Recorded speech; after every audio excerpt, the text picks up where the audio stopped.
आपके लिए एक और लाजवाब टॉपिक लेकर आए हैं और आज का आपका टॉपिक होगा वर्णों का उच्चारण स्थान। मीन्स जो है हम वर्ण का उच्चारण कहाँ से करते हैं और उसके बारे में क्या जानते हैं। तो कहता है कि हम जानते हैं कि कोई भी वर्ण मुंह के भिन्न भिन्न भागों से उसे बोला जाता है। मीन्स जिस जगह से जिस वर्ण को बोला जाता है अर्थात वही वर्ण जो है उसका उच्चारण स्थान कहलाता है। मीन्स मेरा मानना है कि हम जिस शब्द को अपने मुख के जिस भाग से बोलते हैं वह स्थान जो है उस वर्ण का उच्चारण स्थान माना जाता है। तो पहला इसमें आया है कंठ। तो कहता है कि कंठ और जीभ के स्पर्श से, मतलब कंठ और निचले जीभ के स्पर्श से जो वर्ण बोला जाता है अर्थात उसे ही क्या कहा जाता है, कंठ कहा जाता है। और इसके अंतर्गत जो है ओ, आ, कवर्ग, ह और विसर्ग आता है। अगर आपसे पूछा जाए कि ओ का उच्चारण स्थान बता दीजिए तो आपका सीधा आंसर होगा कंठ। अगर आ की बात करता है तो आ के लिए होगा कंठ। अगर कवर्ग मीन्स क से लेकर अगर अंगत तक की बात करता है तो आपका सीधा आंसर होना चाहिए कंठ। दूसरा नंबर कहता है तालु। तो कहता है कि तालु और जीभ के स्पर्श से बोले जाने वाले वर्ण को ही तालव्य कहते हैं। और इसमें आता है छोटी ई, बड़ी ई, चवर य और तालव्य श। मीन्स यह सभी जो है इसका उच्चारण तवर्ग से होता है। अगर छोटी ई की बात करता है तो इसके लिए तालव्य की आवश्यकता पड़ती है। अगर बड़ी ई की बात करता है तो इसके लिए तालव्य की आवश्यकता पड़ती है। अगर चवर की बात करता है तो इसके लिए तालव्य की आवश्यकता पड़ती है। तीसरा नंबर आता है मूर्धन्य। तो कहता है कि मूर्धा और जीभ के स्पर्श से बोले जाने वाले वर्ण भी क्या कहलाते हैं, मूर्धन्य कहलाते हैं। मीन्स इसके अंतर्गत आएगा री, टवर्ग, र और मूर्धन्य स। मीन्स यह सभी जो हैं यह जो क्या हैं तो मूर्धन्य स के अंतर्गत आते हैं। अर्थात अगर पूछा जाए कि इसका एग्जाम्पल क्या होगा तो री होगा, टवर्ग होगा, र होगा और मूर्धन्य स होगा। बाद में कहता है कि दंत की बात करता है और कहता है कि दांत और जीभ के स्पर्श से बोले जाने वाले वर्ण को दंत कहा जाता है। फिर कहता है कि इसमें क्या आएगा तो तवर्ग, लो और स। अगर स की बात की जाए, पूछा जाए कि दंत स जो है उसका उच्चारण स्थान बता दीजिए तो आप सीधा मारेंगे दंत। अगर तवर की बात करता है तो सीधा आप उसका उच्चारण स्थान कहाँ मारेंगे, उसका सीधा उच्चारण स्थान आप मारेंगे दंत। एक चीज और हम आपको बताने की कोशिश कर रहे हैं, यहाँ ध्यान से समझेंगे, बारीकी से समझेंगे। अगर एक आपको याद हो जाती है तो दुनिया का जो है यहाँ चारों से चार और पांच जितने भी आपको दिए गए उच्चारण स्थान एक एक करके सब याद हो जाते हैं। तो चलिए यहाँ हम उसको जानने की कोशिश करते हैं। तो सबसे पहले यहाँ देख लेते हैं।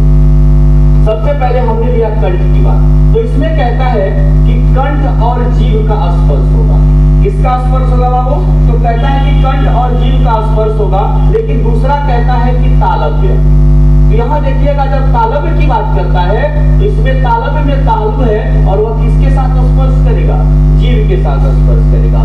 फिर इसमें तीसरा नंबर आता है और वह तीसरा नंबर कहता है कि मूर्धन्य की जब बात करता है तो उसमें क्या आता है, मूर्धन्य में मुर्दा आएगा और वह भी किसके साथ स्पर्श करेगा, जीभ के साथ। और चौथा आता है दंत की बात करता है और दंत में क्या आता है तो दांत आता है और जीभ आता है। मेरे कहने का मतलब क्या था कि अगर कंठ की बात करें तो कंठ के साथ जीभ का स्पर्श लगा देना। अगर तालव्य की बात करें तो तालव्य में तालु को ले लेना और जीभ का स्पर्श करा देना। अगर मूर्धन्य की बात करें तो मूर्धन्य के लिए मुर्दा ले लेना और जीभ का स्पर्श करा देना। अगर दंत की बात करें तो दंत के लिए दांत लेना और जीभ का स्पर्श करा देना। मीन्स इस तरह से अगर एक याद किया तो चारों का चारों तुम्हारे याद हो गया। फिर आगे हम देखने की कोशिश करते हैं कि आगे क्या कहता है। तो देखते हैं एक और उच्चारण स्थान है, वो कहता है ओष्ठ। तो कहता है कि इसमें दोनों ओठों का स्पर्श होता है। अब दोनों ओठ का मतलब आपके दो ओठ है, एक ऊपर वाला भाग और एक नीचे वाला भाग, अर्थात उन दोनों का स्पर्श होगा।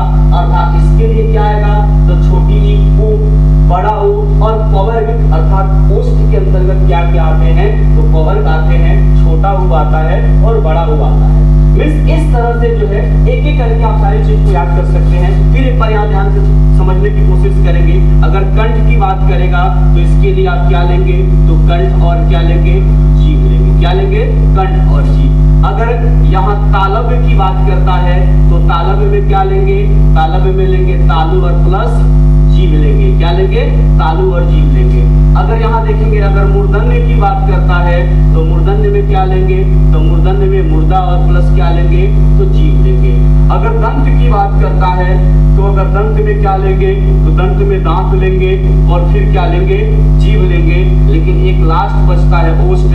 अगर ओष्ठ की बात करता है तो इस दोनों में क्या क्या लेंगे, केवल दोनों में ओष्ठ का सहारा लेंगे और दोनों ओष्ठ के स्पर्श से इसको बोल सकते हैं। तो एक याद करना है, कंठ, अगर कंठ कहे तो कंठ के साथ जीभ को लगा दो। तालव्य कहे तो तुम्हारा कुछ काम नहीं है, यहाँ तालव्य मांग रहा है, तालव मतलब तालु, तालु के साथ जीभ लगाओ। मूर्धन्य कहे तो मूर्धन्य के लिए मूर्धा ले लो, जीभ को लगा दो। दंत कहे तो दांत ले लो और जीभ को लगा दो। अंतर एक ही जगह है, बस केवल ओष्ठ में, बाकी किसी में अंतर नहीं है। देखो सब में जीभ है, लेकिन जिसके लिए लिया उसको बस उसके साथ लगाते जाना, बाकी तुम्हारा उच्चारण स्थल याद हो जाएगा। फिर आगे देखते हैं, आगे फिर क्या कहता है। अब यहाँ बात करता है कि कंठ तालव्य। अब यहाँ देख लेते हैं इस कंठ तालव्य में क्या बताया गया। तो कहता है कि इस कंठ तालव्य में दो शब्द निकला, एक निकला कंठ और दूसरा निकला तालव्य। ध्यान से समझेंगे तो सारा चीज समझ में आएगा। तो कंठ में कहता है कि इसको जब दो भागों में जब हम बांट देते हैं, तो यहाँ ध्यान से समझ लेते हैं, जब इसको हम दो भागों में बांटते हैं, इसमें दो एक चीज निकलता है, एक निकलता है, ध्यान से समझेंगे। तो पहला चीज निकला कंठ और दूसरा चीज निकला जीभ। फिर तालव्य को जब बांटते हैं, इसमें से निकला तालु और एक निकला जीभ। मीन से तालव्य के लिए तालु और जीभ का स्पर्श होगा और कंठ के लिए कंठ और जीभ का स्पर्श होगा। कंठ के लिए क्या होगा, कंठ और जीभ का स्पर्श होगा, और तालव्य के लिए क्या होगा, तो तालु और जीभ का स्पर्श होगा। तो कहता है कि कंठ तालव्य की जब बात करता है, इसमें कंठ और जीभ की बात करता है, और तालव्य की बात करता है तो तालु और जीभ की बात करता है। तो यहाँ ध्यान देंगे, यहाँ भी जीभ और यहाँ भी जीभ, तो दो जीभ की तो बात करेंगे नहीं। इसीलिए कहा गया कि कंठ और तालु में जीभ के स्पर्श से, यहाँ से कंठ लेंगे, यहाँ से तालु लेंगे, कारण कि कंठ तालव्य की बात करना है और दोनों में जीभ है, तो जीभ एक ही लगेगा, अर्थात इसके स्पर्श से जो वर्ण बोला जाएगा उसी को कंठ तालव्य कहते हैं। और इसके अंतर्गत क्या आता है, तो ए और ऐ आते हैं। क्या क्या आते हैं, ए और ऐ आते हैं। फिर आगे देखने की बात है कि आगे क्या कहता है। आगे कहता है कि कंठोस्य। अब यहाँ देखो, इस कंठोस्य में दो चीज निकला है, एक आया है कंठ और दूसरा आया है ओष्ठ। क्या आया है, ओष्ठ। तो कंठ के लिए तुमने क्या लिया, तो एक लिया था कंठ और दूसरा क्या लिया था, तालु। यहाँ ध्यान से सुनो, आगे फिर यहाँ तुमको समझाने की कोशिश करते हैं। क्या निकला बेटा, कंठ और दूसरा क्या निकला, ओष्ठ। क्या है, कंठोस्य। यहाँ ध्यान से समझो, कहता है कि आपका दूसरा जो है वह है कंठोस्य, और इसकी जब बात करते हैं विखंडन की, इसमें से निकलता है कंठ और दूसरा निकलता है ओष्ठ। तो यहाँ करो, इस कंठ के लिए क्या लिया था, तो कंठ लिया था और तुमने जीभ का स्पर्श किया था। लेकिन ओष्ठ में तुमने क्या लिया था, केवल तुमको ओष्ठ की बात किया था। किसकी बात किया था, ओष्ठ की। तो कहता है कि यहाँ देखो, यह दो ओष्ठ है, इसीलिए बताया गया कि कंठ द्वारा जीभ और ओठ के, मतलब कंठ और जीभ किससे स्पर्श करेगा, ओठ से स्पर्श करेगा, अर्थात इसी को क्या कहा जाता है, कंठोस्य। अर्थात इसके अंतर्गत क्या आएगा, ओ और औ। क्या आएगा, ओ और अ आएगा। अब आते हैं बात पे दंतोष्ठ की बारी है। तो कहता है कि दंतोष्ठ में भी ठीक उसी प्रकार दांत और ओठ का स्पर्श है। तो दांत और ओठ के लिए आपको दंत निकल गया, और दंत में आपको पता है कि दांत और जीभ होगा, और ओष्ठ में आपको दोनों ओठ का स्पर्श होगा। तो कहता है कि दांत से जीभ और ओठ के स्पर्श के कुछ योग से बोले जाने वाले वर्ण जो हैं वह दंतोष्ठ कहलाते हैं, और इसके अंतर्गत क्या आते हैं, वो आते हैं। क्या आते हैं इसके अंतर्गत, वो आते हैं।